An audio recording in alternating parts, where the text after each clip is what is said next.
Qadrdonlar barchalarga assalomu alaykum. Sizlar bilan har doimgidek Kamina usta Shohruxbek. Siz Andijon Tunikafon kanalini tomosha qilmoqdasiz. Biz jamoamiz bilan birgalikda butun O'zbekiston bo'ylab tunikafon ishlarini qilib bermoqdamiz.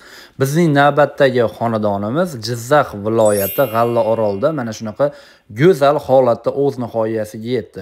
Ushbu xonadonimizni biz siz ko'rib turgan tashqari shapkasi, aylanasiga, ichkari shapkasi, darvozaxona va ichkari ayvon qismlarini tunikafon qilib berdik. Ha do'stlar, noto'g'ri eshitmadinglar. Biz nafaqat vodiy bo'ylab, balki butun O'zbekiston bo'ylab o'z xizmatlarimizni amalga oshirmoqdamiz. Vodiy bo'ylab tunikafonda 1 kvadrat metrni barcha xarajati ichida tunikani rasxodiga hisoblaganda 140 ming so'mdan qilib bermoqdamiz. Vodiydan tashqari viloyatlar bo'ylab esa yo'l masofa uzoqligi uchun ozgina qimmatroq bo'ladi. 150 ming so'mdan xudo xohlasa kelishilgan narxlarda mana shunaqa go'zal holatda qilib bermoqdamiz. Siz hozirda ushbu xonadonimizni darvozaxonasini ko'rib turmoqdasiz. Video boshida aytganimdek, bu xonadonimizni biz mana shu darvozaxonasi, tashqari shapka, ichkari ayvonlari va ichkari shapkalarini mana shunaqa go'zal holatda tunikafon qilib berdik. Bu xonadonimizni tunikafonining rangi maloshniy rangi, korishneviy svetda bo'ldi. Hurmatli obunachilar, video o'rtasida aytib qo'yay do'stlar, bu xonadonimizga jami bo'lib 61 million so'm pul sarf qildik. Ya'ni 61 million so'mga xonadon egasiga kosmos, oyna rombiylari, tunikafoni, reyka, samarez, lesa, xullas hamma yo'q ichida qilib berdik. Xonadon egasi ustalarimizga yotoq qilib berdi va oziq-ovqatini berdi. Bo'ldi. Qolgan hamma narsasi bizning hisobimizdan bo'ldi.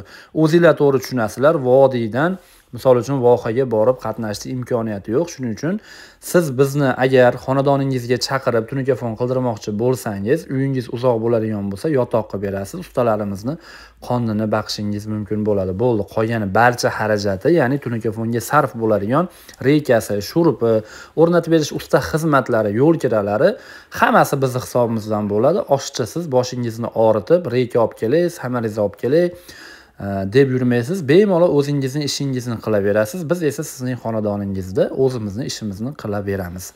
Xo'p, hurmatli obunachilar, shu o'rinda eslatib o'tay. Video boshida aytganimdek, biz tunikafonda tunikani ketgan rasxodiga hisoblaymiz, joyda kvadratiga emas. Bu qanday bo'ladi? Misol qilib keltiraman. Agar sizni darvozaxonangiz 40 kvadrat metr bo'ladigan bo'lsa, 40 kvadrat metr siz tanlagan fasonga qarab 60 kvadratga aylanishi ham mumkin, 80-85 kvadratga aylanishi ham mumkin. Bu albatta siz tanlagan fasonga qarab hisoblanadi. Siz qanchalik soddaroq fason tanlasangiz, demak, sizning xonadoningizning tunikafon ishi arzonroqqa bitadi. Sababi tunika kamroq rasxod bo'ladi. Siz tanlagan fasonga qarab biz siz xohlagan fasonni xudo xohlasa xonadoningizga qilib beramiz. Albatta ekraningizda telefon raqamlarimiz mavjud. Ana o'sha telefon raqamlariga qo'ng'iroq qilib biz bilan bog'laning. Inshaalloh xudo xohlasa sizni xonadoningizni ham usta Shohruxbek jamoasining ustalari chiroyli holatda va sifatli ko'rinishda tunikafon qilib beradi. Hurmatli obunachilar, yana qaytarib o'taman, bu xonadonimiz Jizzax viloyati G'allaorolda joylashgan bo'lib, biz ushbu xonadonimizni ichkari shapkasi, regillari bilan birgalikda ichkari ayvonlari va siz ko'rib turgan ushbu darvozaxona va tashqari shapkalarini tunikafon qilib berdik. 61 million so'mga tushdi xonadon egasiga.